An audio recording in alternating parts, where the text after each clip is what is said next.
Programa não recomendado para menores de 12 anos. A Saga do Ômega. 40 anos pulando nas cabeças dos crocodilos. Mais uma reimplementação do Commodore 64. MSXando um Spectra Video 328. Aqui fala o seu repórter retro, diretamente dos nossos estúdios em Retrópolis, com as últimas notícias da velhice do seu PC.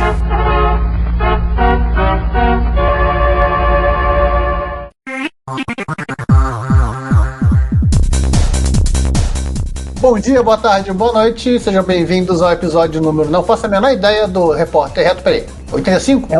É 85, ano da primeira vitória de Ayrton Senna. E nesta mesa de formato, eu acho que nós somos uma mesa quadrada por enquanto. Eu, Giovanni Nunes e mais quem aí? Eu, Juan Carlos Castro. Olha aí, gente, Ricardo Pinheiro.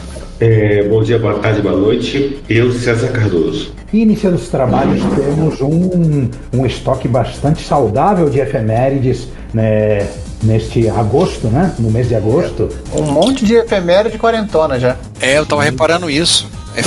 Tudo usando o Glecin 2000 já pra esconder os filhos. Eu tava reparando nisso, tem umas efemérides balzaquianas, mas tem várias quarentonas, né? Na verdade, 1982 foi um ano muito ativo na informática. Muito. Vamos começar pelo começo, né? Vamos lá. 40 anos do lançamento que os MSX, eles gostam de jogar no MSX, né, vocês? Mas ele é clássico do Atari 2600, o Pitfall. O Pitfall muito bom, muito um clássico, né? Criado por design do Danny Crane, né? David Crane, desculpa. Danny Crane é aquele outro cara, de Boston Legal, do David Crane. Era o primo dele. É. Agora uma curiosidade, eu tava vendo esses dias no Instagram, um abraço pro nosso amigo Marcos Garrett, ele tem um cartucho do David Crane autografado, só que não era o Pitfall, só que ele tem o Decathlon autografado. Olha! Interessante, que eu acho que a Activision foi a primeira, se não uma das primeiras game developers a botar os créditos do autor no jogo. Sim, né? tem toda aquela história, né? A Activision foi formada por programadores saídos com muito ódio no coração da Atari e que resolveram fazer sua própria desenvolvedora de jogos. A Atari chiou, reclamou, mas a justiça americana falou que não pode fazer nada, eles não estão fazendo nada de errado, vocês que não fecharam o console de vocês. E ela começou com esse negócio de third party, de desenvolvedora terceira, né, fora da dona do console. E era um pessoal que realmente gostava de desenvolver e que desenvolveu títulos até muito mais interessantes, até tecnologicamente mais superiores ao que a Atari estava desenvolvendo na mesma época. Muito. Na época eu já percebia isso, ó. River Raid, Mega Mania, Star Master, o Pitfall, vai muitos outros. Frostbite também. Eu acho que é impossível você falar em Atari 2600 sem pensar em pelo menos meia dúzia de jogos da Activision. Eu acho que muitos dos jogos que definiram o Atari 2600 foram jogos da Activision. Isso é indiscutível. Sim. Alguns citou, por exemplo, que é da Activision, que eu gostava muito, Frostbite. Clássico, Frostbite, né? Um que me deu um bocado de canseira, o Caçadores da Arca Perdida. É deles também? Não era da Atari, não? Não. Não. Esse era da Atari. Errei. Esse era da Atari. Mas o Frostbite. Você tem, por exemplo, o Pitfall está listado entre os 4 jogos mais vendidos. É o 4º jogo mais vendido do Atari. É o primeiro da Activision na lista. Lendo a listagem daqui, fala em 4 milhões de cartuchos vendidos. Naquela época, era uma marca impressionante. Para você ter ideia, o segundo jogo da Activision na lista é Freeway, também do David Crane, com 1 milhão. E é um pouco anterior, né? Ele é de julho de 81. Que é um jogo muito bom também. Sim. Era um jogo muito gostosinho de jogar. Era o jogo que vinha no clone da Dismac de Atari, né, aqui no Brasil. E se eu não estou enganado, com o nome alterado para BR-101. A gente não precisa ficar explicando o Pitfall, né? Acho que todo mundo conhece, né? Você tem 20 minutos para cumprir tudo lá. 255 salas, ponto. Mas eu joguei muito no MSX, foi o Pitfall 2. É bom lembrar, né? O Pitfall, ele foi portado para um montaréu de plataformas. Quase todo computador pessoal tem uma versão de Pitfall. Passou do 8 bits, né? Com certeza. 8, este tem algum 16. Né? Ele teve uma sequência Pitfall 2. E no lançamento do Windows 95, eles descongelaram o David Crane para fazer aquele Pitfall de Windows 95. Tem um para celular que eu vi bem recente, que eu joguei. Joguei no celular, até bem legal. Era semelhante à ideia, tudo lá. Né? Tem esse que você está falando, é o My Adventure, que é de 1994. Né? Teve um Pitfall 3D e teve o Pitfall The Lost Expedition, que é de 2004. É o último da sequência aqui, pelo menos o que eu encontrei. Pitfall 3D Special.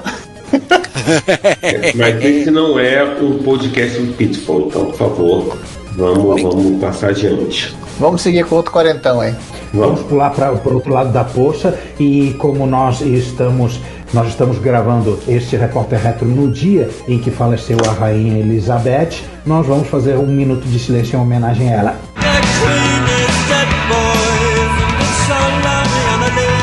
Pronto, acabou o minuto de silêncio. Vamos falar do Dragon 32, lançado em agosto, não sabemos o dia. Era um computador galês, não gaulês. Não gaulês e nem galego, ele só viria a ser galego depois, né? A Dragon Data, ela foi criada como uma subsidiária de uma empresa de brinquedos que foi fundada nos anos 30 por um imigrante alemão judeu fugido do nazismo, que eu não me lembro o nome dessa empresa, eu vou ter que dar uma... Era uma empresa que fazia trem, inclusive, né? Carrinho de corda. Ela fazia também modelo de trem. Pra ofender o Ricardo, chama de ferrorama. Ei, Viu? negócio é esse, ferrorama? Ferrorama, caramba. Metói, com 2 T's, é o nome da empresa, que era a dona Por um momento eu pensei que era... Por um momento eu pensei que era Mecano.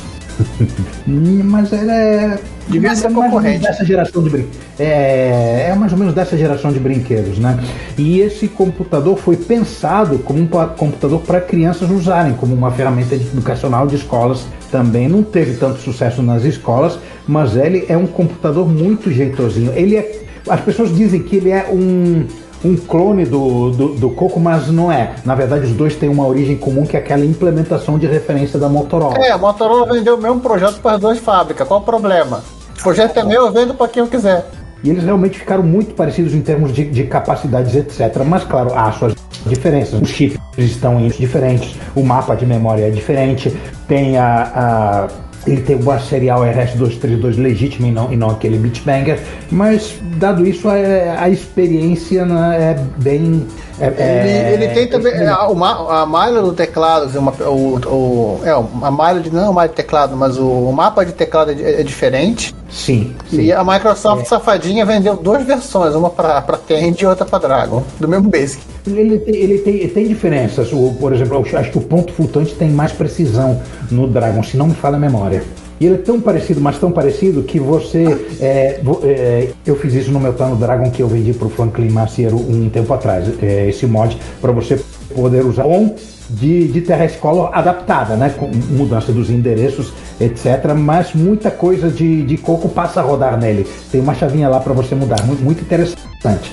Essa empresa Dragon Data tem uma história tumultuada. Ela foi à falência, foi comprada por uma empresa espanhola, depois que acabou descambando naquela história do MSX ultra raro que você nunca vai ter e, portanto, nunca vai cumprir seu objetivo de vida, Ricardo.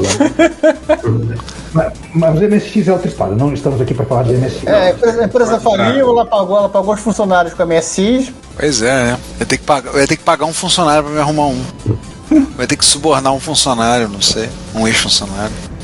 Mas o Dragon é uma bela máquina, um bom gabinete, um ótimo teclado, uma construção sólida. Feito para escola, para estudante, para aluno usar. E lembre-se, aluno é a imagem do cão. Tem que ser uma coisa que aguente o tranco. O que eu gosto do Ricardo é que ele é professor com amor. Sim, não, assim, eu adoro meus alunos, assados no espeto, uma delícia. Foi engraçado na Retro Rio, um grupo de alunos foi, aí eu comentei, falei, não, são bons alunos. O João parou e olhou pra mim assim, então eles devem ser bons mesmo, porque eu nunca vi você elogiar aluno. Aí eu falei... Eu pensei que você estava doente, Ricardo. Ricardo elogiando alunos, o que é isso? Algo está errado no contínuo espaço-tempo. Substituíram você por uma variante do multiverso? O que é isso? Eu não estava num bom dia. É o Ricardo do Universo Espelho. Eu não estava num... O nosso Ricardo já tem cavanhaque, então ele já é o do Universo Espelho. Ele já é a versão maligna. Mas enfim... Vamos pular de volta, e já que falamos de algo que é colateralmente ligado a um TRS-80, agora vamos falar do TRS-80. Sim. Porque chegamos à efeméride de 45 anos do terceiro membro da Santíssima Trindade, que é o TRS-80, que foi colocado à venda no dia 3 de agosto de 1977, e ele é o Espírito Santo, né? Agora só falta o Amém, que é o Atari 2600. Não, é o Atari 2600. Ah, tá. O Pet foi o pai. O Pet foi o primeiro, foi em janeiro, né? Sim. Só em feira. Pensei que vocês iam dizer que o Atari 2600 era Virgem Maria. Não. Nós tivemos um episódio, há 5 anos atrás no podcast, nós fizemos os 3 episódios falando da Trindade 77, né? Tivemos um episódio muito bom falando da história do TRS-80, e eu vou te falar honestamente, eu não lembro qual é o número do episódio. Por aí. Cara, eu vou fazer uma segunda versão daquele PowerPoint do Dalagnol e colocar novos chavões, né? Um vai ser, eu não lembro o número do episódio. Ele foi anunciado, na verdade, né, agora, né, no mês de agosto de 77. Inclusive, o plano da Tandy, que era uma empresa do Texas, era de lançá-lo em Nova York por conta de proximidade com Wall Street, né, de investidores, sei que lá, mostrar que a empresa estava entrando no ramo de tecnologia. E, infelizmente, foi também o mesmo dia de um atentado lá daquele grupo para a independência de Porto Rico, no World Trade Center. Na época tinha o World Trade Center ainda. E ele sobrevivia aos atentados. Esse aí, e quando assim, aquilo que teve o lançamento, eles esperando que a imprensa iria falar do lançamento, não. A imprensa só falou do atentado. A gente teve alguns episódios sobre TRS-80, agora eu vou fazer uma consulta, vi com o episódio 89, por exemplo, nós falamos da linha clássica, né? Falamos dos TRS-80 em geral, mas foi no ano anterior, então deve ser o episódio 70 e... Eles foram seguidos, os da Trindade. Eu tô justamente tentando encontrar. Enfim. 78. Vamos. Achei, 78. Era 11 episódios a menos. 78 foi o episódio de TRS-80, e depois a gente teve alguns episódios depois desse que a gente falou e aí falamos de todo mundo que tinha o nome TRS-80. Sim. Só falamos tudo que a Tandy botou o nome TRS-80, nós falamos. Então se você quiser, pega lá o episódio 78, já faz algum tempinho, mas é um episódio muito interessante para conhecer do contexto da época, muito bom. E agora, uma coisa que é mais antiga do que você pensa, se você for brasileiro como nós, claro. Não, mais antiga, e que o Chove não faz a menor ideia do que seja. Vou chamar de espelho. 40 anos do Espelho Redondo. Com furo no meio. Isso. Esse é prateado. Esse é prateado com furo no meio, né? Isso. Ao contrário daquele do Cacete Planeta. Sim. E também o Chove não vai saber o que é. O Compact Disc comemorando 40 anos. Né? Foi a data do anúncio, né? Eu lembro que o tamanho definido por Compact Disc, já está vendo umas primeiras mídias 100% digital. Ele foi definido em cima de alguma sinfonia do Beethoven, que perguntaram para o maestro qual o tamanho da sinfonia tal, falou tanto, então 70 e poucos minutos, então tá bom.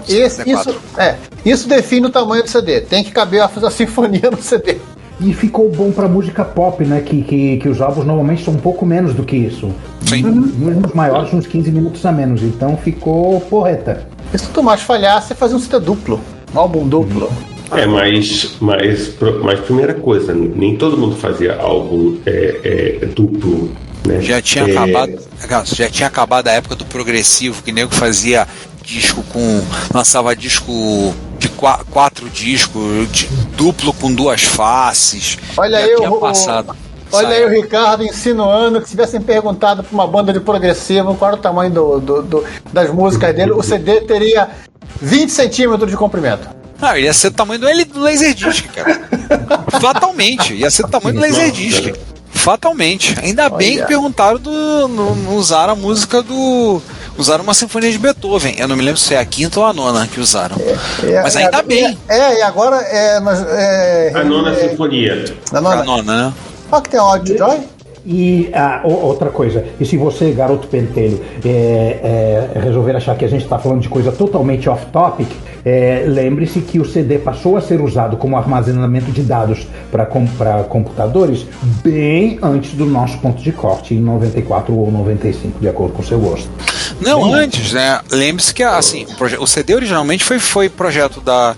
Quem estava envolvido? Philips, Toshiba, Sony. As três fabricavam MSX e a Panasonic, e foi demonstrado o uso de armazenamento de dados. Teve, por exemplo, eu tive um kit aí em casa que eu comprei uma vez, não usei quase, mas você ligava um aparelho de CD na porta do cassete do MSX e lia. Então era como se fosse uma fita cassete, só que estava alguns dados gravados no CD para ler programas e jogos. E ter gravado como áudio, mas como armazenamento, a Philips inclusive demonstrou. A gente chegou a fazer postagem disso na época, no Retrocomputaria, chegamos a documentar e colocar. Haveria um modelo de MSX, teria um drive CD embutido pela Philips, acho que um outro pela Sanyo ou pela Sony, daqueles episódios olímpicos com o Punk, a gente comentou algo a respeito. Sim, a gente teve eu lembro que a gente teve a gente viu, inclusive, tem foto disso no Retrópolis, a gente postou. Então vocês podem ir lá, quiser dar uma olhadinha, dar uma procurada, né? Procura lá, vai. Dessa vez eu não vou catar, não. Agora eu vou dizer, procura lá. Procura lá, que vocês podem não achar o episódio que vocês procuram, mas vão achar um episódio que vocês vão gostar de ouvir. Ah, com certeza. E até engraçado quando eu vou explicar a codificação de áudio, essas coisas para os alunos, aí eu tenho que pegar a especificação do CD, aí antes eu fazia, os alunos entendiam, os alunos atuais falam de CD, eles, hein? Aí eu tenho que explicar a codificação, essas coisas, usar exemplo, nem MP3, eu uso do Spotify. Nem MP3 eles não sabem o que é. Mas cara... Usam ainda... Ricardo. Mas é mais fácil, sei lá, o Wave e o FLAC. Eu acho que tem mais chance das pessoas entenderem o que é o Wave ou o FLAC do que MP3, porque, né? O jovem hoje vai achar que o Wave e FLAC é droga de balada. Verdade. Ah, não, FLAC é legal. Mas, Ricardo, fale. Os shoppings ainda usam discos ópticos que têm o mesmo tamanho, só que videogame, né? Os consoles que não usam isso, né? O único console que tem uma versão que não vem com mídia física é uma das versões do Xbox novo, que é o Xbox Series S, acho que é o Series S. Não, eu acho que tem uma... Não sei se chegou a ter uma versão do PS5, mas CD, né? Sempre lembrando, CD clássico, PlayStation 2. Portanto, hora de colocar o funk do Não, PlayStation 1, porque o PlayStation 2 já era DVD. Tá certo, PlayStation 1. Play 1. Então corta isso. Vamos voltar. Corta isso, mas põe um Boba Pet. né? É o clássico Play 1, né? O GeoCD, foram os primeiros videogames com armazenamento, né? Não, o Play 1, eu acho que muita gente jogou no Play 1 porque enfim, né? O Play 1 arrebentou tudo que existia antes dele, a grande verdade é essa. E no Brasil era o videogame, durante muito tempo, o videogame mais vendido do Brasil, né? Com a cópia da mídia R$10 ali na esquina, né? Não. 5? Cara, copiador de CD e copiador de DVD, eu acho que, né, fizeram o PlayStation 2 dominar o mercado brasileiro assim de maneira louca. Mas hoje até anda embaixo o CD, né? Eu acho que, né, a redescoberta do vinil, né, deixou o CD meio de lado. Mas eu acho que ainda vai voltar, né? Acho que ainda vai voltar porque tinha uma pureza no som do CD, eu acho que em algum momento vai ser redescoberto. Se o vinil, o charme eram as falhas, né, eu acho que...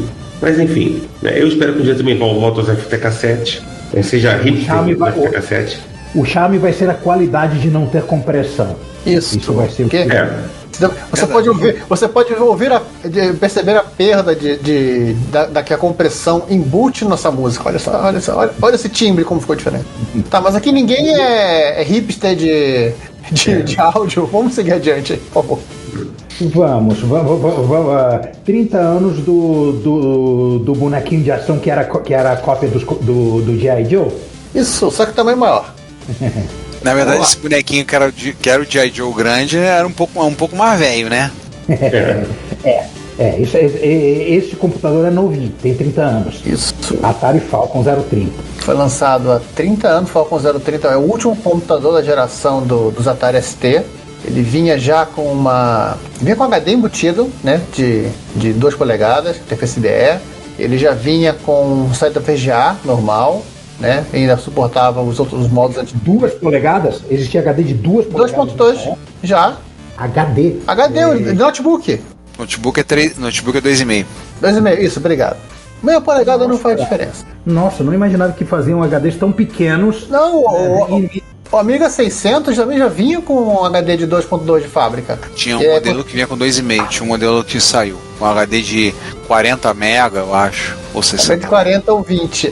Apesar de que quando eles eram vendidos sem o HD, a Commodore colocava uma ROM que não botava por HD. Parabéns, Commodore. Porque porque os modelos mais baratos, mesmo do Atari Falcon, que era praticamente topo de linha, né, você tinha um modelo mais barato sem HD. Né? O mais barato, por exemplo, 1 mega de RAM sem HD. Você ia rodar alguma coisa? Provavelmente sim, mas é perfeitamente possível você rodar sem HD. Coisa um pouquinho mais complicada dependendo da mica. O Falcon ele vinha com 58030, acho que 33 MHz, não estou certo agora do clock. Vinha com... ele não vinha com o TOS, ele já vinha com o Multitoys, né? O TOS multitarefa. E curiosidade, né, ele também vinha com um DSP. Ô Giovanni. Oi. Segundo a Wikipedia, o 1030 rodava 16 MHz. Tá, obrigado. 16 MHz. Batia 5,76 MIPS. Uau. 16 MHz ele vinha com 4 MB de RAM de fábrica, memória SIM. Ou DIN, eu nunca lembro. Não, tinha modelo de 1 MB sim. O Mega 4 MB e um modelo especial que alguns receberam que tinha 16 ou 8. 14, segundo a... Só uma curiosidade, era junto com o DSP e junto com os 68030 ele conseguia tocar MP3. Olha, tá vendo aí, amiga? Permita um comentário? Que micro bonito. Que micro bonito, cara. Que teclado bonito. Assim, o gabinete é legal. Com esse teclado mais escuro, não sei o quê. Que micro bonito. Bonito e potente. Tinha a versão dele com 14 MB de RAM.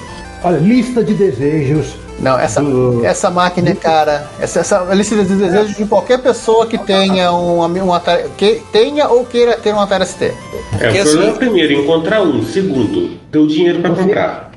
Como vocês não me deixaram completar a frase. Tá bom.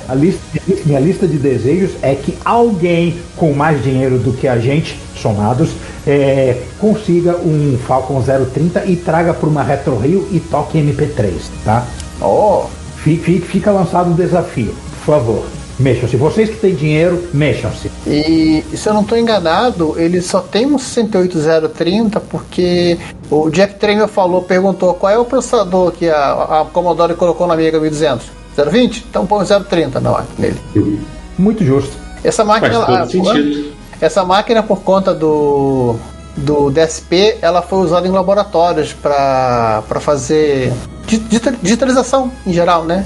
Leitura de sinal analógico para você processar no computador. Detalhe, tem à venda no eBay, resolvi olhar, um modelo com 14 MB, completo, na caixa. Ai. Vai lá, quantos dias? Vocês querem saber o preço em dólares ou em reais?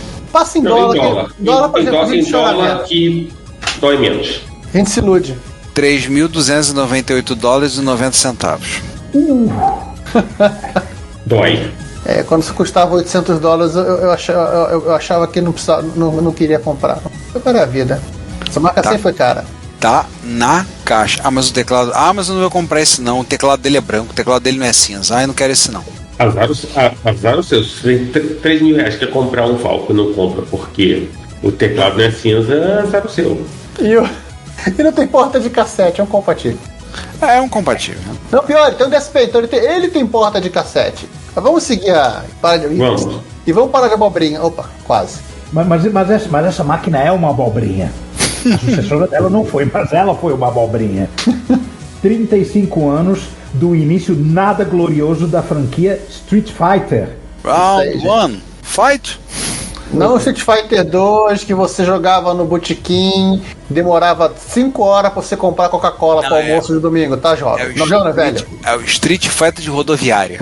Não é o Street Fighter de rodoviária. Não, esse é o que foi efêmero. Eu lembro que no fliperama que eu frequentava em Madureira, que eu sei, o João, que não está presente, também frequentou esse fliperama, eles tiveram Street Fighter 1 lá. E vou dizer uma coisa pra vocês, uma bosta de jogo. Entendi. Lento, esquisito, você jogava só com o Ryu ou o Ken, né? O 50 do Ryu, né? Ele já passou dos seus 50 anos de idade. Você só podia jogar com um dos dois e lutava contra 10 lores de 5 países diferentes. E no final você lutava com o Sagat. Bom resumo. Bom mesmo é o Street Fighter 2. Inclusive, aí que tem a história que o Sagat ganhou a cicatriz, né? Foi graças ao Ryu, né? O jogo foi tão ruim que o cara até se machucou. Dá Hadouken, Ryu. Acho que não tinha Hadouken nessa máquina. Não, mas é porque eu acho que eu tenho esse áudio, acho que tá no nosso acervo. Eu acho que tem esse no nosso acervo. Não, tem o Ryu dando Hadouken, tem ele falando e tem o Shoryuken. Mas se você procurar no YouTube, tem o cara gritando: dá Hadouken, Ryu! Dá Hadouken, Ryu. O correto é esse, dá Hadouken, Ryu. Mas enfim, é relevante porque toda a série Street Fighter começou aí, né? Mas... Sim, e pra isso, e pra saber um pouco mais, temos um episódio sobre essa porcaria, inclusive, jogo de luta, né? Temos notícias de jogo de luta? Temos! Eu fiz a pauta. A gente deve ter. Episódio 93, jogos de luta. Então, assim, se você quiser sofrer, jogar um pouco o Street Fighter 1 no seu bar top, no seu arcade bar top, no seu emulador do Mami, fique à vontade. Depois não xingue a gente. Não nos agrida. Então, gente, vamos chamar Zeus? Vamos. Rise from your grave. Então, o primeiro que a gente está falando é a reparatona de Commodore 64 Iron Black, né? Que vai durar até o próximo abril, né? Quando ele vai zerar, eles vão fazer outra reparatona, ou seja, ele vai viver de reparatonas. Ele tá mais um Commodore 64, detalhe, o primeiro é 1 de 12, agora tá aqui 2 de 12, vão ser 12 vídeos, é isso mesmo? Não, são 12 Pela cara, sim. São 12 Commodores, né? Não, já tem. Só uma coisa, já saiu o 3 também, tá? Pela lógica, isso vai quase chegar em abril. Ele vai entrar na crise das infinitas reparatonas. Pois é, mas o 3 a gente vai acabar falando no próximo Repórter Retro. Não, ainda caiu. Não, falei besteira. O 3 também saiu em agosto. Então vamos botar o link aí pra galera ver. Eu vi esse 2 há muito tempo, eu não lembro é muito Commodore consertado para eu me lembrar exatamente do que aconteceu. Então, alguém que se lembre. Parênteses, deixa que eu conserto esses links, Ricardo. Para de mencionar. Tá bom. Pera aí. Bem, eu não vi, assim, eu já vi muito vídeo do Adrian Black, gosto do material do Adrian Black, mas eu tenho visto outras coisas ultimamente. Assim, esse vídeo, pelo que eu entendi, o rolo tá algum problema na placa, né? A placa o chip tá acelerado, alguma coisa, porque eu vi pelo título aí, The chip is too fast to work right, né? O chip tá muito rápido, ele é rápido demais para funcionar direito. Olha, até o computador do 64 com anfetamina. É o que leva a se entender, né? É o Commodore 64 do Breaking Bad. É o Commodore 64 on fire. Tá loucaço. Mas às vezes acontece, você pega um chip que é exatamente o chip lógico que você precisa, mas com uma especificação de velocidade maior, aí ele vai e não funciona no teu circuito. Eu passei por isso recentemente, quando trocando, usando chips HC, aí eu acabei botando de HC, botei HCT, se não me engano, eu tive uns problemas daí. Quando eu vou falar quando chegar lá no É Nóis. Tudo bem. E o terceiro vídeo, ele descobriu que o problema era na PLA do Commodore 64. Agora, curiosamente, ele usou um daqueles osciloscópios made in China, né, um Hantek PSO 2020, que é na prática uma caneta, é um trequinho, uma canetinha ali, de custa $60. Então Ele usou um treco desse para identificar que o problema era na PLA do Commodore 64. Olha, na Kaplar. Se eu falar caneta, vai deixar o nosso ouvinte achando que é uma caneta. Não, é um trambolho, tá, gente? Não, troço pequenininho, não. Parece uma caneta, no formato uma caneta, mas se for olhar ele, assim, ele parece uma Dremel. Uma micro-retífica que ele parece. E se colocar tinta, dá pra fazer tatuagem. Não duvido não. Faz mesmo. O treco é meio grandalhão. Assim, encara assim, imagina que o corpo dele é do tamanho de uma micro-retífica. Já é uma coisa mais considerável, tá? Se você tiver interesse em ver, porque você quiser pegar um osciloscópio para poder examinar seus micros clássicos, tá disponível, tem no Mercado Livre para quem quiser comprar, mas se você quiser lá na AliExpress, você consegue a partir de uns R$280 mais frete. A partir do link do Retrópolis, inclusive. Sim. Aquele link que ninguém clica, dá aquela chorada, né? Agora que vai dar aquela chorada. Aquele link que você não clica, você não compra nada, você não ajuda a gente, não sei o que. Conversa fiada. Se você entrar lá pelos links, a gente precisa ver. Teve uma pessoa que me perguntou outro dia que não conseguiu fazer nada com aquilo ali. Que legal. A gente precisa ver isso. Voltando. Então, o link ali você vai ali na AliExpress a partir de R$280. Como eu falei, imagina que é o corpo de uma micro-retífica. E aí tem até interessante para ver se é útil, né? Se realmente presta. E ele descobriu que o problema era na PLA. PLA não tem problema. A PLA é uma das principais peças para dar problema no Commodore 64, já que é o chip que faz tudo. Para resolver tem que tirar de um outro Commodore 64, né? Não, tem umas PLAs genéricas no mercado. Legal. Tem PLA reimplementada. Tem PLA reimplementada. Isso é legal. Isso é legal. A PLA basicamente sim. Imagine que ele é um saco de 74LS. É um chipset, né? É um grande pacotinho de chips que a Commodore colocou para ficar num chip só e não ter que fazer um Commodore 64 do tamanho de um, sei lá, do PET. Tá, já entendi. MSX Engine. Quase, não. Ele literalmente assim, ele cuida de toda a parte eletrônica que não cabe a uns chips fazerem. Ele não tem nada inteligente lá dentro. Que ele faz mapeamento. Ele é quase uma super PPI. No sentido de mapeamento de memória e coisas assim do Commodore 64. E esse próximo aí é mosca branca, hein? Esse que é. O Mark Fixes Stuff, que está pro RMC, assim como o Soldado Invernal está pro Falcão, arrumou um Tatung Einstein. Uau! Aquele computador pequeno. E ele tinha dois defeitos. Um defeito não violento e um defeito violento. O defeito não violento era que a fonte de alimentação não funcionava. Ele refez a fonte. Fonte de alimentação é uma coisa que não tem muita ciência, não tem muito mistério, né? Ou seja, era os voltagens. Até porque o capacitor gigante que tinha explodido. Capacitor eletrolítico dessa idade não tem jeito. Tem que trocar, e aproveitou e trocou tudo e fez uma fonte mais eficiente, melhorzinha. Eu vi no vídeo que ele falou bem do teclado do Tatung. Sim, ele tem uma cara muito bonita. Sim, é um micro legal, hein? Eu acho mais bonito aquele segundo modelo que tem um 38 dentro. Que ele ficou com uma cara de um Amstrad de um universo paralelo. Uma Amstrad do mundo reverso, né? Não, um Amstrad de um universo paralelo. E o defeito violento é que em algum momento acho que o Incrível Hulk tentou botar um disquete dele, não conseguiu tirar e ficou com raiva. Isso, Hulk esmaga disquete de homenzinho, né? Hulk esmaga drivezinho, né? Exatamente. Ele não é um drive de 3 polegadas, né? Os malfadados drive de 3 polegadas, e ele botou aqui: eu não consigo consertar esse drive. Eu falhei. Não precisa consertar. Repete. Ele falou, ele não conseguiu consertar o drive, né? Não, ele abriu o drive, olhou em que estado estavam as peças e nem tentou. Ele catou um drive substituto no eBay, ou não lembro onde que era. O drive chegou, ele botou, tudo funcionou e vida que segue. Tá errado não. E depois ele colocou o emulador de drive, né? Convenhamos, né? Seria muito melhor, né?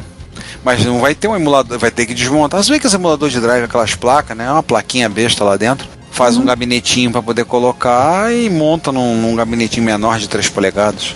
Deixa eu dar uma retornada a esse vídeo. Ele tem 2 baias, não é isso? Tem 2 baias. É um para cada drive. Então foi que é bito. Uma baia para para usar disquete propriamente dito e gerar disquete raiz para ter experiência raiz, e o outro para pegar as coisas mais rápido. Beleza, ficou lindo, final feliz. Olha, aqui a lembrança do quando nós falamos desse rapidinho do Tatung e do sistema operacional dele, que era o X-Tal, que né, você falava Cristal, é o Crystal OS. No episódio Reino Unido lado B, não foi isso? Isso, foi. Que o Ricardo não lembra o número e ele vai pesquisar, não é isso? Mas foi um episódio recente, esse é acima da casa dos 100. Foi bem recente. E por falar em recente, temos estreia, e não é única, haverá outra. Já que você perguntou, só uma coisa, já que você perguntou, episódio 117. Ó. Mas quer dizer que agora tem um canal novo na praça, The Geek Pub?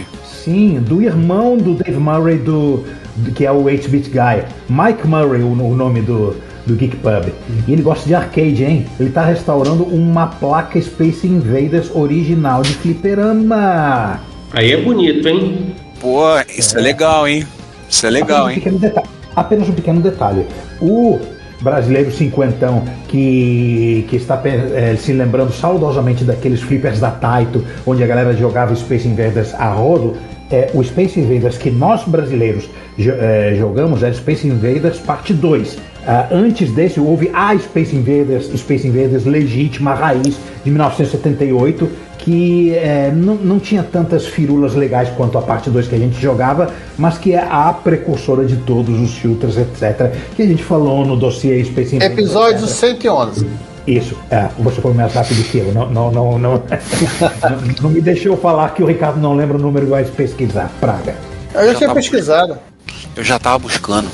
Se o Giovanni não falasse, eu ia falar. Mais uma vez, mais um chavão. Eu vi esse vídeo há muito tempo e não me lembro qual era o defeito. Qual era? Não, e tá aí. Faltavam moedas. Curti, vou seguir esse canal. Vou assinar esse canal, vou ver. Mais um pra botar na fila. O problema é que a gente tem é não ter tempo de ver todos os conteúdos de todos os canais que aparecem, né? Tem que terceirizar isso.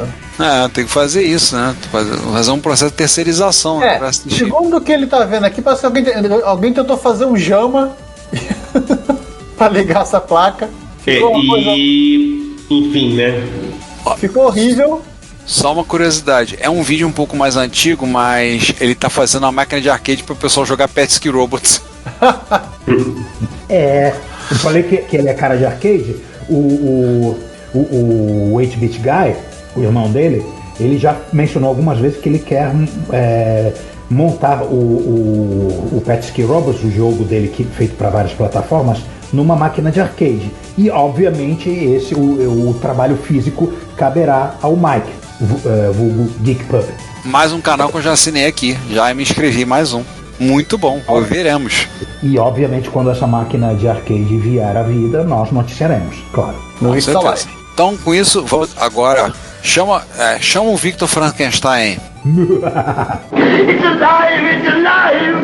It's alive! Gente, o Noel Lopes, que há algum tempo atrás, que vocês que ouvem o Repórter Retro regularmente, talvez se lembrem daquele obscuro cartucho que torna o SpectraVideo compatível com o MSX, ele gostou tanto da ideia que resolveu fazer engenharia reversa e fabricar o seu próprio kit de upgrade pro SpectraVideo. Isso. Já que ele tem dois, né? Porque ele, por engano, comprou 2 micros, né?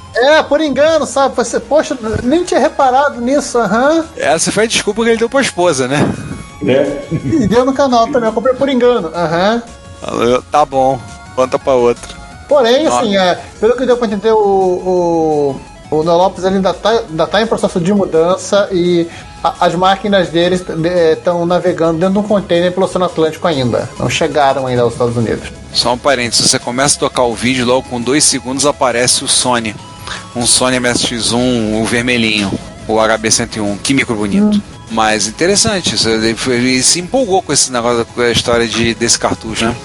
Ele refez a placa, né? Simplificou o projeto que usava 2 ROMs, o dele só usa uma ROM.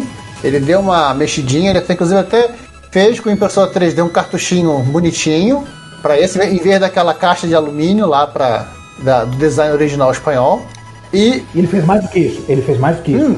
ele vasculhou o funcionamento do cartucho para fazer a compatibilidade, porque ele tem uma lista de compatibilidade de jogos, e uma coisa que eu não sabia é que o Spectravid 328 ele não tem exatamente o mesmo endereçamento de I/O do MSX. Então, esse cartucho Mequetrefe, ele faz o seguinte, ele faz uma coisa parecida que aquele emulador de SG-1000 faz para o MSX. Ele muda dentro do código, ele procura as instruções com ins e outs. Ele insere no Basic do MSX um comando para carregar binário assim. Tipo, ele hackeia o Belode, literalmente. Eita, baixaria. Eu achava que era uma coisa mais inocente, mas não, é sinistro. É um belo hack esse cartucho. Já era um belo hack, passou a ser um belíssimo hack. Uhum. Agora, qual é esse aqui que o 8-Bit Guy tá passando? Essa expansão de memória para Commodore 64? Porque assim, esse vídeo eu não assisti, eu vou confessar, não assisti, e me é sugerido, toda hora que eu abro o YouTube, esse vídeo me é sugerido. E eu vejo um trambolho na mão dele. O YouTube é chato. É assim, basicamente falando, o Yambita já consertou e fez um upgrade de um cartucho desses. Inclusive acho que a versão de Commodore 64. É bem legal ele comentando que tinha uma trilha lá que tem que soldar, que essa tecnicamente é a grande diferença, e ele colocou mais RAM. Com o lançamento do 128 em 85, a Commodore lançou esse cara aí, o Reu. Aí tem uma série de 3 modelos, se eu não estou enganado. Agora, só uma coisa aqui, Giovanni, ele não parece esse cartucho, aqueles cartuchos da Spectravid para MSX, aquele de porta serial que você tinha? Ainda tenho, deve ser a mesma caixote. Caraca, parece, eu bati o olho, olhava de relance, não tinha visto tudo, olhar assim, falei, gente, parece aquele cartucho que o Giovanni tem de porta serial, que a gente podia confundir ele com uma arma de fogo. Também. Que era assim, formato em L, meio que em L. Porque tinha que caber os chips. A Commodore na época lançou o 1700, que tinha 128K de RAM, aí ela logo expandia até o Commodore ter o 128 para 256. Tinha o 1750, que veio com 512 KB de RAM e que expandia para 640K, que é o máximo que você precisa para viver na sua vida, seu 128. Isso aqui é uma grande expansão de RAM, de bank switch, né? E tinha o... Não exatamente. Essa rail não é uma expansão de memória, é endereçado bonito. É um device. É um device, você copia byte a byte, tipo o VRAM disso, só que é mais rápido do que o acesso ao 9918. Ou seja, você não usa assim como direto para executar código dentro dele, não. Você usa como... É um cache. É um cache, é um bank switch dos pobres. Mas ele é bem mais rápido do que uma cópia de uma VRAM da vida, e existem alguns jogos modernos na homebrew que pedem uma rail ou que tem capacidades melhores. E temos também, né? Sim. E só para terminar aqui, o 1764, que é esse que o Jambita tava fuçando, que era específico do Commodore 64, que literalmente era uma trilha, ele simplesmente botou mais memória para fazer 512 e soldou a trilha. E esse troço era basicamente utilizado para rodar o GEOS. Uau! Que no sotaque no inglês falado aqui do 8-Bit Guy, ele chama de GEOS. E outra curiosidade, é possível você inclusive gravar uma versão do kernel do GEOS em ROM e colocar num dos 2 sockets que estão liberados dentro do 128. E aí você tem um GEOS rodando muito mais rápido. Sem dúvida, né? Não, e é uma coisa muito comum de máquinas da época, né? Gravar uma partição operacional tá em ROM. A MSX-DOS 2 não foi nenhuma novidade. Já tinha outros fazendo a mesma coisa. Porque não custa nada lembrar, o sistema operacional da família Commodore 64 ficava no drive. Aquele drive. E nesse momento o Joe está sentindo calafrio na espinha e não sabe por quê. lembrando dos drives dele, né? 1721 dele. Vamos parar de falar de Commodore 64 e começar a falar de Commodore 64? Vamos! Esse vídeo eu vi. Posso falar. É o vídeo do RetroShack, da RetroShack, né? Que ele está mostrando mais uma reimplementação do Commodore 64, que é a Ultimate 64 Elite, que é feito pela Gideon's Logic. Tá, e dessa vez usando FPGA, né? Oi? E desta vez usando FPGA. Sim. ela não está disponível no momento para compra, se alguém tiver animado, mas também já vai se preparando, vai ter que quebrar o cofrinho, porque quando tiver, a plaquinha custa 248 euros. Calcula aí 250 euros mais frete, mas é uma implementação. Fala. Mas montada com componentes ou só a placa? Não, é a placa já montada, ela vem 2 soquetes para você botar o SID, né? Vem 2 soquetes IF, que aí você pode botar do SID. Porque a galera de demos gosta de botar um SID a mais do que o 64 tinha de fábrica, né?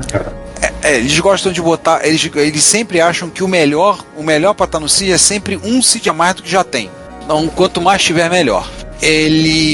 Eu vi essa placa, é bem interessante, assim, é interessante, o divertido é que ela é pequenininha, né, assim, você enfia no gabinete do 64, né, enfia lá na caixa de pão e ela deve ficar sentir forever alone, né, porque a placa é pequena.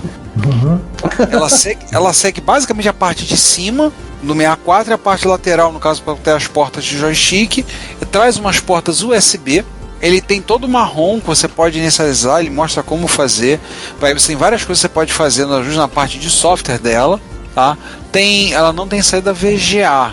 Eu lembro, a saída dela não é VGA. Mas assim, é impressionante, muita coisa. E o curioso desse projeto é que ele foi seguindo a lógica da customização do Commodore 64, porque cada geração foi diminuindo o tamanho da placa, justamente nesse conceito, não dá para mexer na largura, então ele mexia só na altura da placa. Ela não tem jumper, tô dando uma olhada na especificação no próprio site, né? Ela não tem jumper, né? Ela tem uma BIOS, então você liga a máquina e você vai e seta, eu não me lembro, tem um atalho de teclado que você pressiona e aí você passa para essa BIOS, digamos assim, e lá você configura o que você quer, você vai fazendo os ajustes, e em tempo real, inclusive. Ele fica tipo o que é o que são aqueles projetos de Commodore 64 que o pessoal estava vendendo também, né? Só que a diferença é que esse é bem mais Commodore 64, porque ele não é uma emulação, ele usa FPGA, né? Sim. Ele usa FPGA. FPGA que não é emulação. Sim. Chance. Sempre lembrando. Pelo que deixa eu ver, eu tô vendo se eu acho mais alguma coisa das especificações dele. Mas assim, é bem interessante para ver. Eu achei muito interessante, muito legal.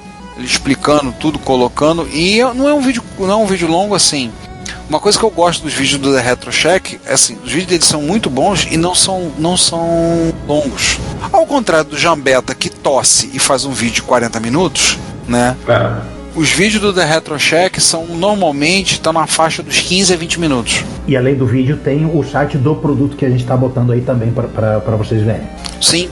E assim, achei uma implementação muito interessante. Tem porta USB, e aí ele faz uso com pendrive. Esse vídeo é interessante, ele pintou o gabinete, tá? Ele fez pra apenas falar curiosidade, ele pegou o gabinete, pintou o gabinete de preto, tá? Ele botou num Commodore 64 azul. Isso aí é azul? É um azul escuro, pelo menos aqui eu vi o azul escuro. Jesus, é um azul mesmo. E se você quiser, tem o adesivo, tá? Ele tem inclusive o badgezinho pra você comprar. Tá lá, eu tô vendo aqui. Você pode carregar coisa na ROM, é muito interessante. Ela tem rede, tá? Ele tem rede embutida. E eu acho que é sem fio. Mas eu não vi o SP8266 na placa. Mas assim, muito interessante. Assim, vale implementado em FPGA também. Implementaram o SP8266 em FPGA. Porra, mas aí também o cara é ser zura demais, porra. A plaquinha custa, sei lá, 30, 40 reais. Custa, sei lá, 5 reais lá na padaria da AliExpress, Cacilda. Os caras fazem isso. A rede que ele tem é rede cabeada mesmo. Tem rede cabeada, saída HDMI, 2 USBs, tá? Além do conector para cassete, expansão port. Bem legal. Esse vídeo eu curti, bem legal de ver. E achavam que tinha acabado a estreia? Não, temos mais. Achou errado, otário. Isso. Estreia quase dupla, na verdade, né? Porque são 2 personagens no canal. São 2 vídeos também, então é dupla vezes 2. Então temos a estreia da Miss Fox e o Mac no canal The Macintosh. Como é que é? The Macintosh Librarian? Isso, Macintosh Librarian, sim. A bibliotecária do Macintosh. E ela é uma bibliotecária tipo a Luciane, né, do Sandman, porque ela criou computadores que nunca existiram. Sim, não. No primeiro ela conserta o computador que existiu, né, que é o 2E dela, né? É um vídeo dela explicando que. Ela comenta que a fonte do 2E dela explodiu.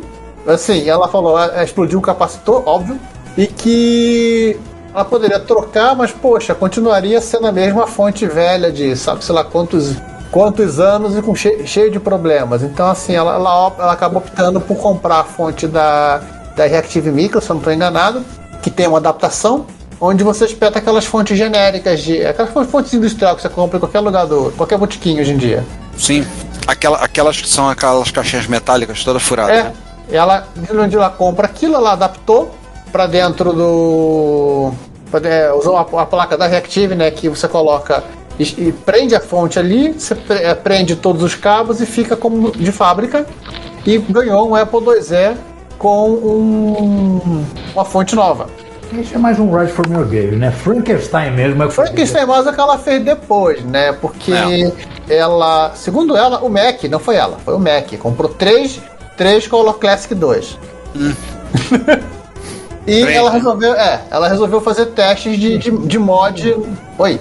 Por acidente, né? Que nem o Noel Lopes. Sim, é muito triste isso. Assim, deveriam consertar esses bugs desse site de venda. A diferença é que o namorado dela não deve reclamar, né? Deve querer consertar junto. A não ser que seja um daqueles caras das humanas mesmo, filósofo, que não é. É o pessoal que cursa Missangas 1, Missangas 2, né? Mas aí, seguindo, o que ela resolveu fazer, acho que nos primeiros mods, é criar o Macintosh o Color Classic 3, que é uma máquina que nunca existiu, porque ele estava em projeto, ele usaria uma placa de um outro modelo de Macintosh, isso aqui é da época que a Apple estava reciclando o computador, né, Apple? Tipo, tiravam a placa-mãe de uma máquina que tinha saído de linha e colocado em outra para vender de novo. E eles iam lançar o Color Classic 2, eu não lembro agora o nome do projeto exatamente. Mystic, acho que era o Mystic, e eles usariam a mesma caixa do Color 2. Então ela resolveu fazer esse hack. Ela comprou uma placa-mãe dessa máquina, que entra bonitinho, mas precisa fazer um pequeno hack no monitor.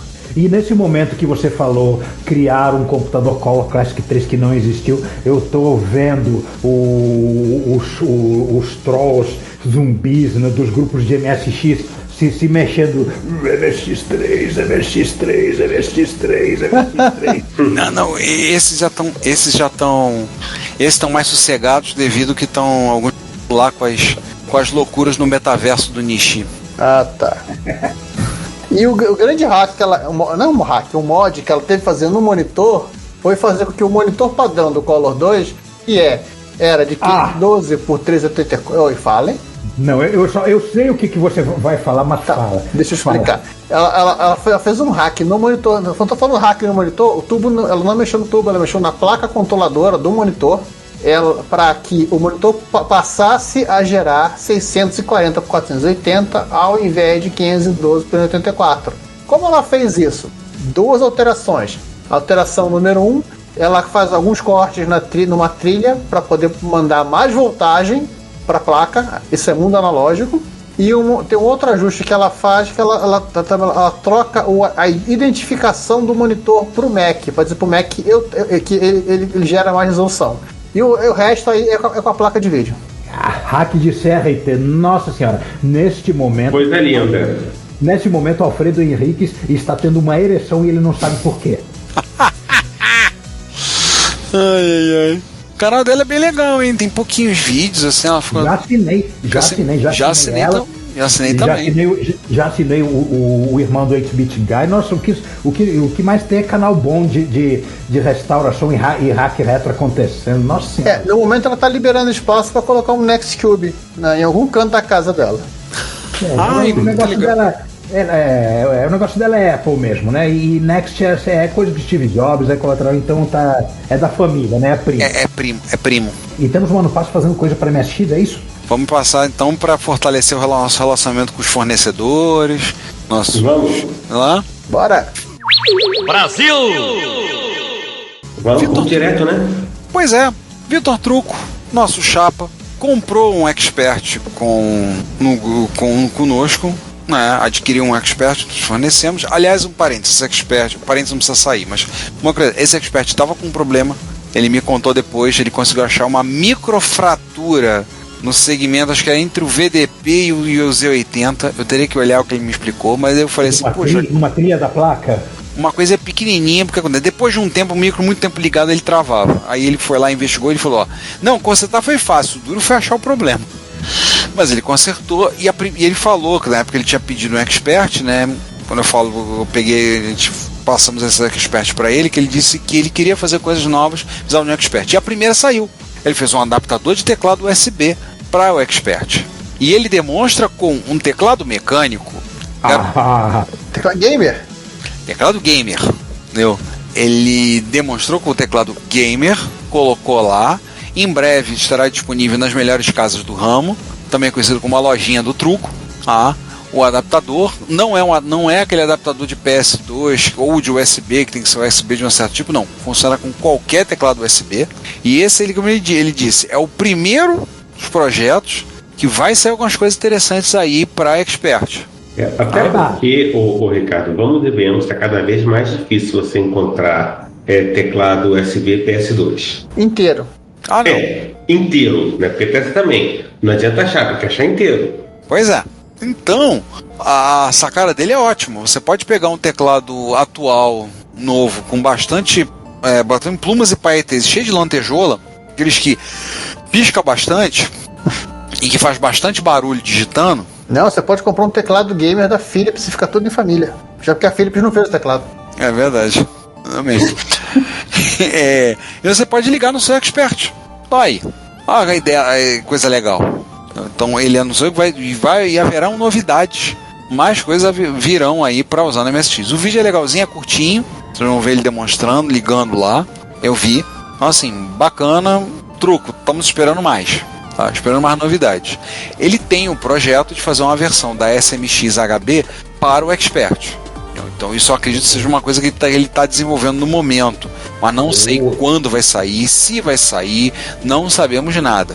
O que eu sei é que ele falou com a gente na gravação do episódio que ele participou com a gente o episódio foi abril e maio, né? Ele falou que muita gente está pedindo e ele está querendo fazer mesmo. Ele tem essa intenção.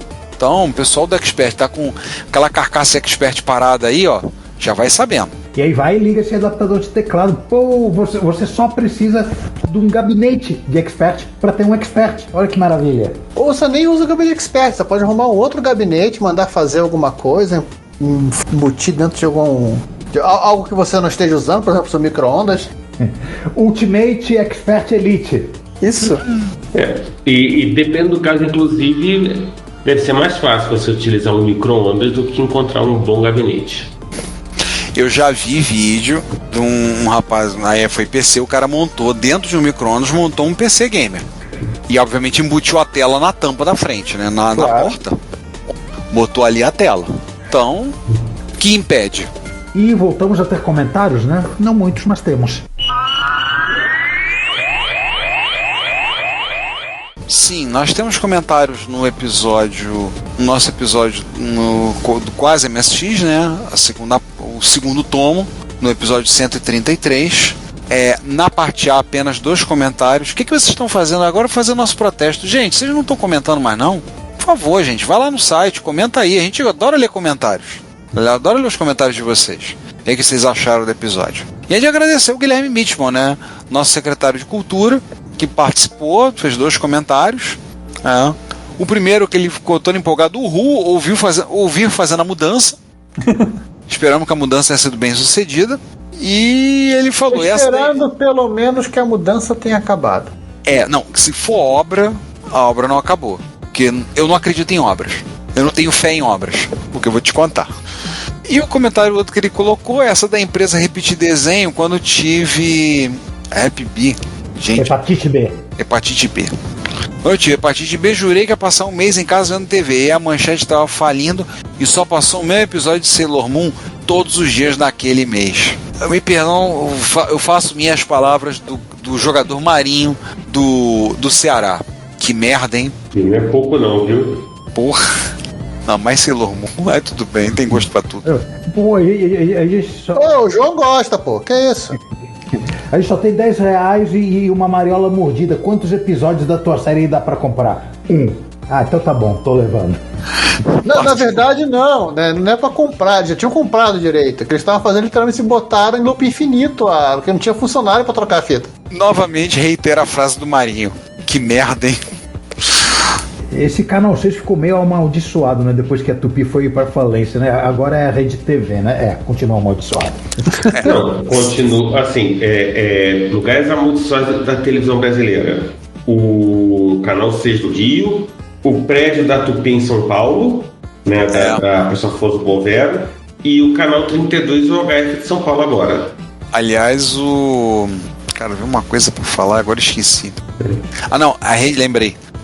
A Rede TV é TV Oxigênio, né? Tá no ar, mas ninguém vê. Basicamente é isso, né? São as 3 coisas amaldiçoadas da televisão brasileira, né?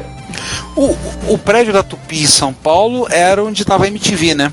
Isso. Explica tudo. Tá. Isso explica muita coisa. Foi da Tupi. A MTV tava onde o Brasil tava lá. No início, quando ainda era ligado a Abril, a ESPN tava lá, mas logo depois os americanos saíram. Ainda bem. E a Loading ocupou aquele espaço. Verdade, a Loading ocupou aquele espaço. Por um prédio. A Loading ocupou aquele prédio. Por um prédio de tempo. Não confundir com o documentário sobre computadores do Marcos Garrett. A Loading, aquela emissora que durou 3 meses no ar. Só para lembrar, já que o Juan citou, o documentário Loading vai ter o pré-lançamento, vai ter o lançamento, a pré-estreia vai ser agora em outubro no Museu da Imagem do Som em São Paulo. E eles já anunciaram, tem colocado aí para quem quiser comprar já o documentário. Quem não participou do financiamento coletivo via Catarse, quem quiser adquirir o documentário vai ter a oportunidade de adquirir, pode já comprar direto no site deles. Vai ser agora em outubro, vou ser honesto, estou falando de cabeça, não Dia lembro. 15. 15 de outubro? 15 de outubro é sábado, verdade. Lá no Museu da Imagem do Som em São Paulo. Então, se vocês quiserem já adquirir, já avisou que vai ser 2h30 de documentário e vai ter pouco, porque você vai ter a opção de comprar a mídia com os extras. Eu adquiri. Eu já tinha comprado na campanha, mas eu adquiri os extras também. E agora a gente vai dar um tempo e ir lá pegar uma pipoca, um refrigerante, porque o Ricardo vai declarar todo o seu amor ao brinquedinho novo dele. Não, o cara já fez 2 posts sobre isso, cara. Eu vou falar rápido. É aquele GM Ômega vermelho, motor 5.0? É aquele ômega. Você abre a porta e já esvazia o tanque? É aquele ômega CD que ele estacionado gasta combustível. Motor desligado, ele bebe. Nossa, eu já andei acho que era foi 150 por hora num troço desse. Tipo, era uma carona.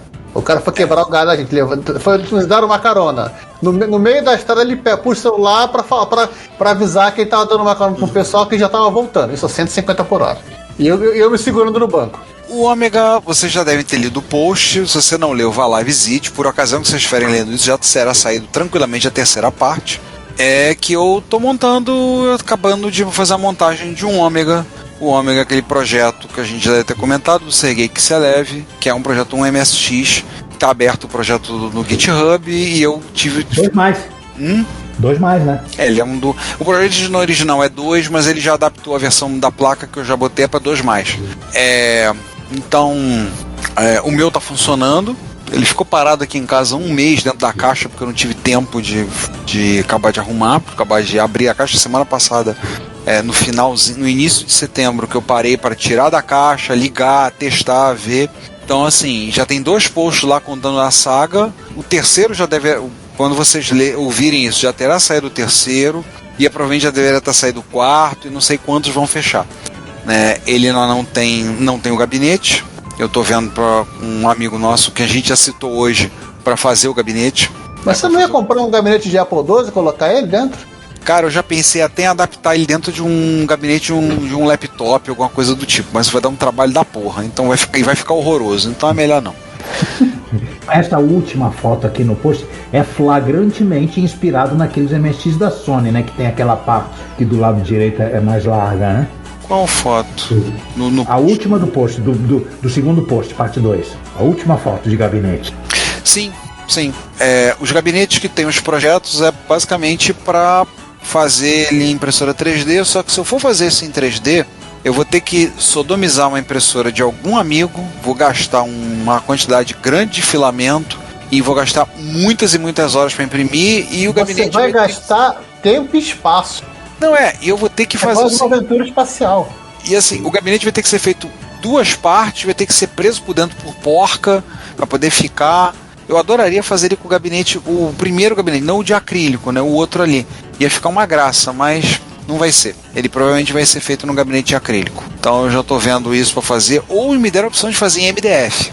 Ia ser engraçado, ia ser divertido, né? Apple Um gabinete de madeira. Um Apple I Apple I total, né? Com a diferença que é melhor. Aí você escreve Omega MSX com aquelas letras tortas, igual aquele Apple I que aparece nas... Eu escreveria Palette 2+. Eu não tô vendo isso. Eu ainda tenho que comprar os keycaps, as capinhas de tecla, eu ainda tenho que resolver. Fiz a fonte, adaptei a fonte para ligar ele. Uma fonte que entrega 12 volts, que eu liguei ele na fonte nos 5 volts, mas uma fonte que entrega mais 12, menos 12 e 5, eu adaptei agora esse fim de semana, mas ainda não liguei, não testei a fonte. E tá andando, assim, conforme vocês vão lendo, eu tô escrevendo, então vocês vão ler em breve, já quando vocês ouvirem essa terceira parte, já terá sido publicada, e talvez eu já esteja até publicada a 4ª, não garanto.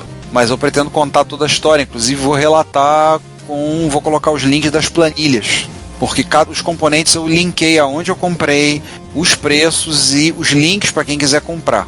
Tá? Então se você tiver interesse de montar um Ômega, quer montar quiser saber a respeito, conversa, manda uma mensagem aí. A gente tem uma sociedade secreta dos Ômegas. A gente podemos, assim, se todo mundo aprovar lá. É claro, a primeira regra do grupo do Ômega é não falamos sobre o grupo do Ômega. Aí se você quiser montar. E se você pintar o seu gabinete de vermelho, ele vira um vilão dos X-Men. Verdade. Verdade. Eu pensei nisso. Mas é porque provavelmente a peça de acrílico que eu tô vendo, a pessoa falou comigo, o responsável falou comigo, olha, eu tenho essa peça acrílico azul, dá pra montar, o que você acha? Aí eu falei, porque eu não gosto de gabinete transparente. Aí eu falei, bom, mas vai ficar legal. Mas eu vou ter que me conter pra não fazer firula, muita firula, tipo, mandar gravar coisa, botar logo, fazer essas coisas na tampa, fazer umas frescuradas todas. Botar LEDs. Não precisa muito. O meu Expert 3 tem uma barra de LED dentro dele. Viu? Você liga, acende pra tudo que é lado. Aí alguém me perguntou uma vez no encontro, por que você botou isso? Porque eu quis. Algum problema? Pra poder iluminar a mesa. Pra saber que tá ligado. Dá pra saber a distância. Meu Expert, minhas regras. Exatamente. Então vocês vão acompanhando toda a saga, tá? Vou contando as histórias, vou contando o que teve, as ajudas que eu tive, as pessoas que ajudaram, os atropelos já aconteceram, as surpresas que eu tive com questão de componente. Teve componente que eu não achei em fornecedor no exterior, mas eu comprei em loja no centro do Rio de Janeiro. Tá? Foi muito engraçado, algumas situações. Cascadura ou República do Líbano? Cara, foi na Gomes Freire, pra piorar. É quase a República do Líbano. É quase a República do Líbano. Mas teve coisa que eu comprei em Cascadura, teve coisa que eu comprei na Gomes Freire, teve coisa que eu catei na República do Líbano, teve coisa que veio de loja, umas 3 ou 4 lojas diferentes, aliás, inclusive tem as minhas opiniões sobre as lojas. E eu vou botar isso, vocês vão ver já ao longo dos posts, comentando as impressões que eu tive, que eu mais gostei, que até ficou como dica para quem for comprar, algum outro componente, tudo. Teve coisa que não teve jeito, teve vida Mauser. Porque a lista de materiais, o que Celeve colocou da Mauser. Então eu tive uma ajuda preciosa de um amigo nosso, ouvinte, mais uma vez um grande abraço, muito obrigado, Emiliano, que eu fiz a compra, mandei entregar na casa dele, quando ele estava vindo, ele trouxe, me postou e enviou o que estava faltando para montar o Ômega. Foi extremamente útil. Mas vocês vão saber melhor as histórias depois. Vão lendo que eu vou contando as histórias lá. E com isso, fechamos, não é isso? Fechamos. Acabou, né? Por hoje tá bom, né? Então, gente, mais uma vez, obrigado pela sua escuta e No que nós vamos rodar a pauta do mês que vem? No Ômega, né? Não, a gente não roda a pauta do Repórter Retro. O Repórter Retro, ele... A pauta brota sozinha, né? Quase isso. Então é isso aí, gente. Fui, tchau. Eu vou lá mexer no Ômega, tá? Fui. Bom, tchau. Pô, gente, eu vou ter que limpar tudo aqui então? Tá bom. Até mais, pessoal. Vai. Até mês que vem. Nossos episódios também estão disponíveis no Spotify, Deezer e Apple Podcasts. E não se esqueça de assinar a Retrobits, a newsletter da Cidade dos Clássicos, para ter no seu e-mail todas as sextas as últimas notícias do mundo da retrocomputação. Fale conosco nos comentários das postagens, pelo e-mail contato@retropolis.net.br e visite o perfil Retrópolis nas redes sociais. Como sempre dizemos, seu comentário é nosso salário. Obrigado por sua audiência e até o próximo episódio.